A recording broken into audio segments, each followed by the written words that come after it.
नमस्कार दोस्तों, पीके हिंदी क्लास में आप सभी दोस्तों को बहुत बहुत धन्यवाद। आज हम चल रहे हैं व्याकरण के फर्स्ट भाग लेकर चल रहे हैं और आपको बताने जा रहे हैं भाषा। सबसे पहले हम लोग किसी भी चीज़ को भाषा के माध्यम से जानते हैं और भाषा हमारे ज़िंदगी में बहुत बड़ा अहम रोल लेते हैं। रोल जैसे कि हम यहाँ दिखाने जा रहे हैं आपको भाषा, ये बोर्ड के माध्यम से आपको पढ़ाने जा रहे हैं। सबसे पहले भाषा किसे कहते हैं?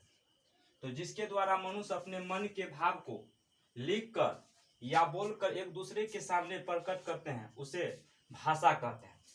जैसे हम लोग बोलते हैं, जैसे कि किसी के द्वारा मान के चलिए हम पर्सन दो व्यक्ति के सामने जैसे हम बोलते हैं तो हमारे भाषाओं को सुनते हैं, तभी समझ में आ जाता है कि ये भाषा है। लेकिन यहाँ हम आप लोगों को दिखाने जा रहे हैं कि भाषा कितने प्रकार के। तो सबसे पहले विचार करेंगे कि भाषा कितने प्रकार के। तो भाषा सबसे पहले देखना है यहाँ की भाषा 3 प्रकार के होते हैं और 3 प्रकार के में होता है। पहला भाषा होता है लिखित भाषा, दूसरा मौखिक भाषा, तीसरा सांकेतिक भाषा। तो रही बात यहाँ लिखित भाषा किसे कहते हैं?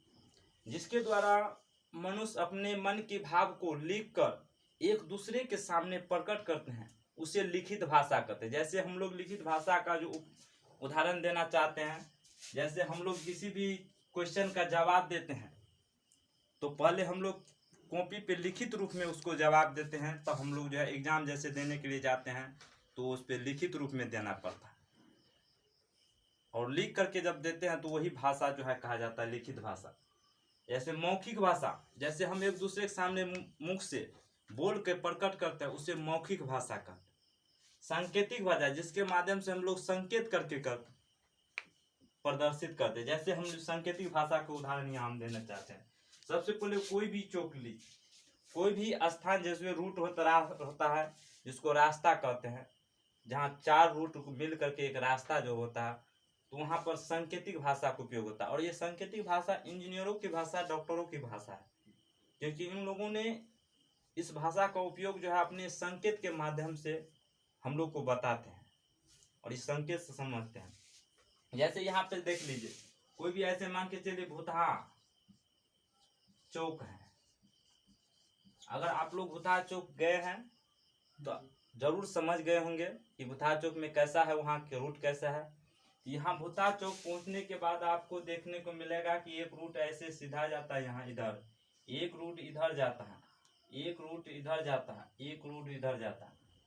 ये सीधा जो यहाँ देख रहे हैं ये है सुपौल। इधर जाइएगा तो इससे संकेत यहाँ पे लिख दिया इस एरो के चिन्ह के माध्यम से, इधर जाइएगा तो ये सुपौल चले जाइएगा। और यहाँ लिखा होगा आपको निर्मली। निर्मली मतलब इस एरो के चिन्ह का मतलब होता है कि आप इधर जाते हैं तो आप निर्मली की तरफ चले जाइएगा। अब इसके बाद है इधर नेपाल।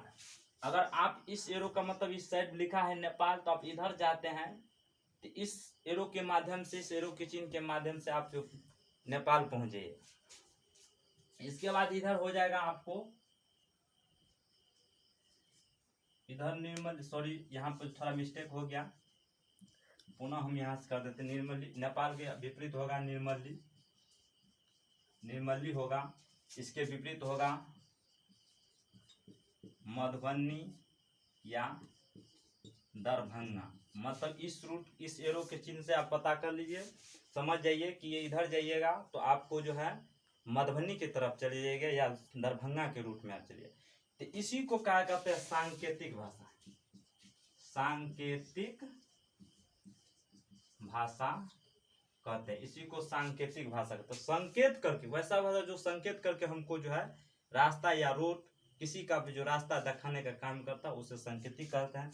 इसीलिए भाषा 3 प्रकार होते हैं और अगले वीडियो में आपको बताएंगे भाषा के तीनों प्रकार का जो विश्लेषण, जो भाषा लिखित भाषा किसे कहते हैं, मौखिक भाषा किसे, सांकेतिक भाषा किसे कहते हैं। इसी के साथ जय हिंद।